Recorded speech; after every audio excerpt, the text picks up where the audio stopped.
আপনি কি কখনো টুইন প্যারাডক্স সম্পর্কে শুনেছেন?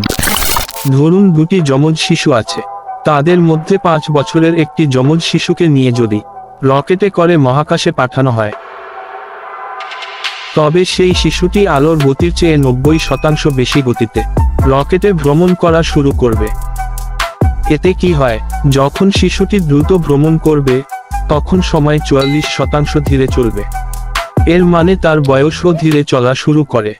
যদি ওই 5 বছরের শিশুকে নিয়ে মহাকাশে যাত্রা করা হয়, তাহলে সে আলোর গতির থেকে 99% বেশি গতিতে চলার কারণে যাত্রা শুরুর আগে তার বয়স যা ছিল 5 বছর, যাত্রা শেষে পৃথিবীতে ফিরে তার বয়স হয়ে যাবে 10 বছর এবং তার যমজ ভাইয়ের বয়স তখন হবে 110 বছর।